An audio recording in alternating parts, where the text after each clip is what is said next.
lives of Mark Duggan and countless unnamed, and you want to complain about a plasma TV. Dear British Museum, what type of people charge a fee to see the property you've stolen?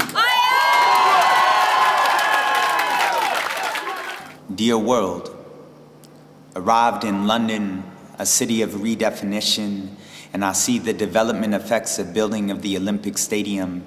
Bangladeshi run Brick Lane like my gente in East LA, as East Africans slang graffiti customized fitted caps, and there are more niqab than Qatar.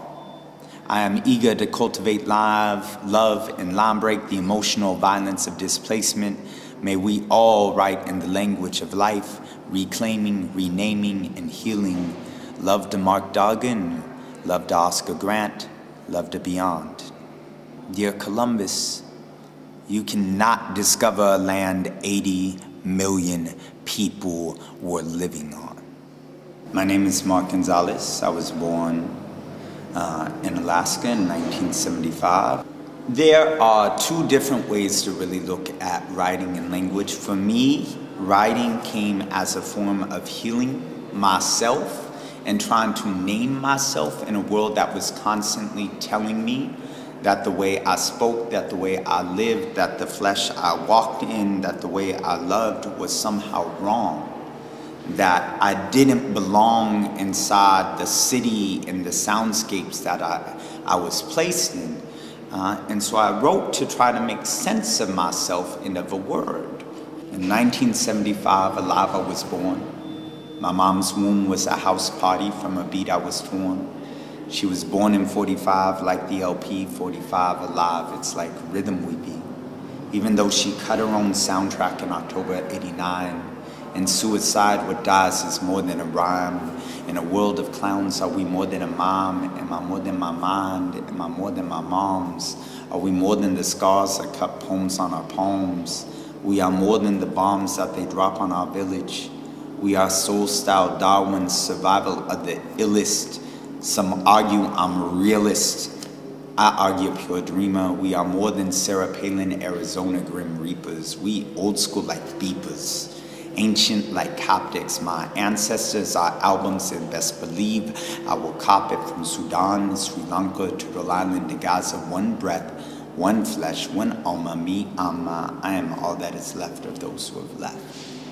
You are all that is left of those who are left. We are all that is left of those who have left. Respect. These are the doors that are normally meant for us. Service. As if we've made that an ugly word. Service, to provide for others. It's what we've always done. The only thing is, we just will not allow your dehumanization to take away our dignity. We'll provide service for our loved ones. You can learn to do it your damn self. As I write, my message at this point really is to remind us that we are still here. You know, all this chaos, all this tragedy, all the massacres, we're still here. You know, despite the lack of support, the lack of love, the lack of economics, you know, we're still here. Despite the displacement, the bombs, you know, the gunfire, the shrapnel, we're still here. We've lost a lot along the way, but we're still here. Palestine won as an occupied land and an occupied people, but also a very beautiful people in a beautiful land, despite the context and the conflict and the massacres put upon it, holds a place in my heart as indigenous people across the planet.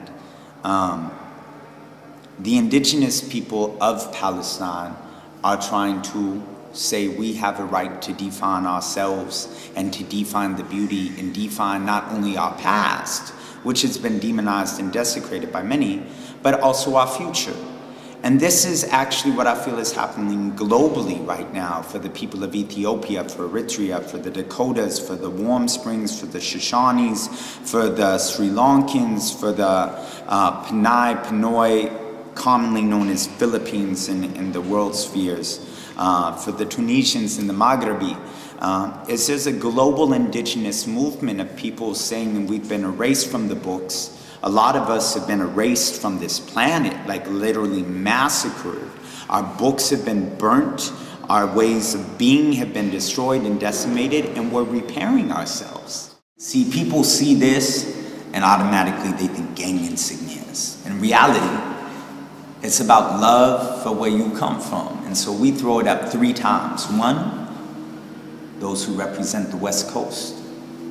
2, those who represent the West Bank. 3, those who represent the whole world. None of it's expendable. None of it's able to be stolen. Whatever's been renamed can be reclaimed. What if there was a brand new magazine titled The Immigrant?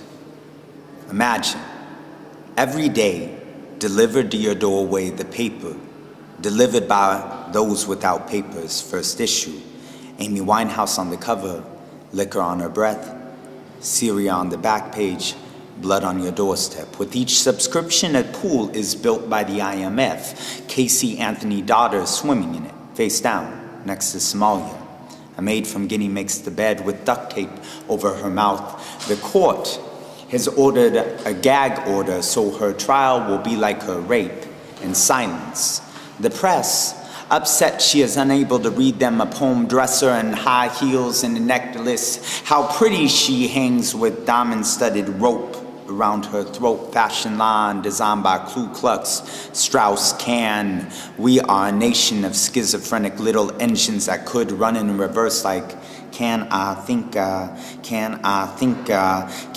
freely? No. Understand your economy, credit downgrade, debt ceiling raise, suburb cocaine economy support, Mexico's drug trade. Soldiers give Al-Qaeda First Nation names so they can play Wild Wild West with real guns. My ancestors were forced into boarding schools by their fathers, and what did we learn? Missionary positions that our daughters use to pay for tuition, hike up your skirts, and every time we say, this will be the last time, and every time she say, this will be the last time. Was the last time London or Watts, Ghana or Gaza, Columbus sings happy birthday Barack Hussein Obama 50. Age like stars on flags that they wave proudly. Cannons explode loudly over the United States of Afghanistan. Kabul blood trickles down in a cob. A PFC E3 swallows a hand grenade. He has issues that will never make a newspaper issue. Neither will Mogadishu. International aid argue over distribution plans while our people starve. The government hates rap. Uncle Sam sues Odd Future Wolfgang saying, I said kill them all first. The Tea Party says death to the innocents, death to the immigrants. We are taking this country back. And in the background sits my Palestinian fan, my First Nation cousin, reminding, humming, harmonizing, you cannot take back what was never yours. You cannot take back what was never yours. Dear world, the sexiest part of the human body is your spine. I'd really like to see it more often.